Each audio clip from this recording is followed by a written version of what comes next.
Absolutely. We've got the questions coming in, so I'm going to kick it off with Calvin's question.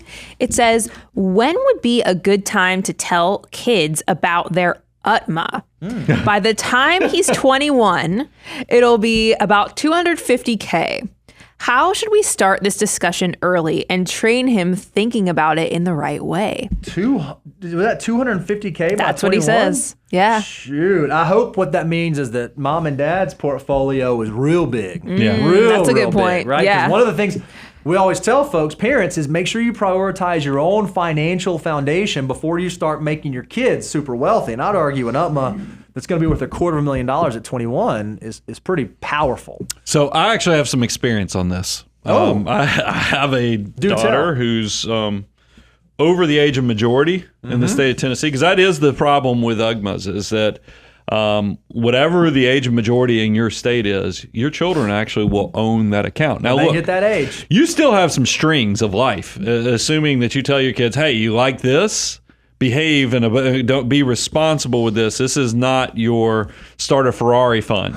That is a risk, especially somebody who's going to have $250,000 saved up.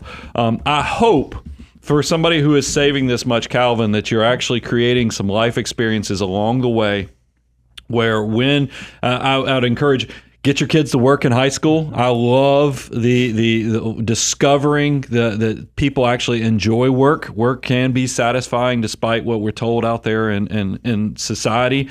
I think learning to what you can do with work, and then once your kids start earning money, prime the pump of saving and investing and also giving. There's nothing wrong. Bo does a great job of modeling that with his kids with the give, save, spend. I like that's the one you forgot. That's the one I forgot. I couldn't think of. So what? That's 4 hours of sleep. Spend. That's right. We spend some of our money, but it is one of those things where. But once you get to, I know with my oldest, because realize she started working when she was 15.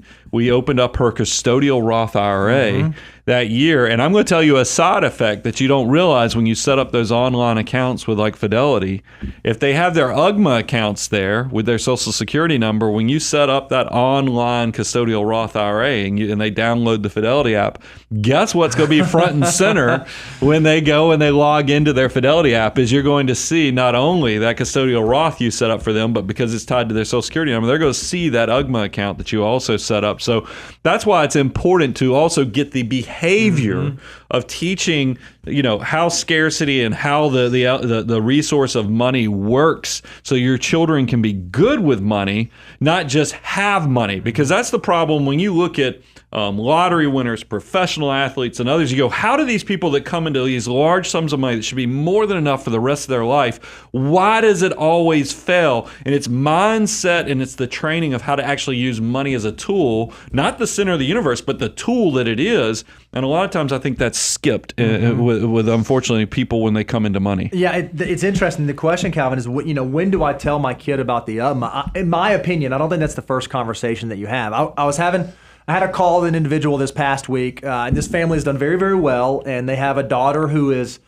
17 years old, and we were talking about like, hey, okay, we're doing our estate planning, and we're thinking about that, and we want to begin to bring her into the conversations. And I just said, hey, here's what I don't know how the conversations you've had prior, but I wouldn't throw them right into the deep end initially. Not at 17 years old. I would introduce them to concepts, and I think for parents, we can do this all through our child rearing ages. So when kids are little, like my kids, you introduce them to give, save, spend. And then you introduce them to a savings and checking account. And then you introduce them to a Roth IRA. And then what you begin to do is you slowly begin to spoon feed them with information as their financial maturity is ready for it. I don't know that I would start the conversation, Calvin, and say, hey, son, daughter, just so you know, $250,000 waiting for you when you're 21.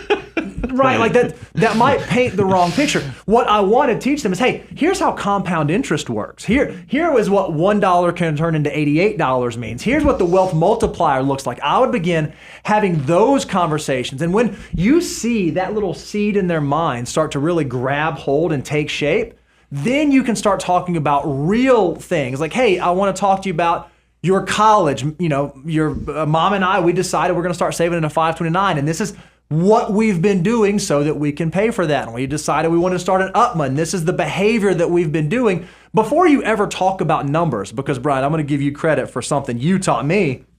You have this concept called go-kart math. Oh yeah, and a lot of times people do. Well, first of all, why don't you tell us what go-kart math is? I haven't talked about go-kart math in years, Oh, which is sad because I used to talk about it in content all the time. When I was a kid, I knew my parents made like $40,000 a year, and I knew the go-kart I wanted cost $500. And I remember when I didn't get the go-kart for Christmas, I remember thinking, man, my parents just don't love me because they make enough that they could buy me 80 go-karts. And I realized as I've gotten older, is as a kid, you do what's called go-kart math, is that you're taking very simple assumptions and then expanding on it, whereas that's not the way when you get to adult life. There's a lot of things pulling at your back pocket on that, but forever it's been coined go-kart math. So what I would do, like when you tell a kid, hey, you're going to have $250,000 at 21, go-kart math is really, really easy. Yeah. When you start talking about compound interest and you just talk about $1 earning 10 cents and that $1.10 earning 10% and so on and so forth,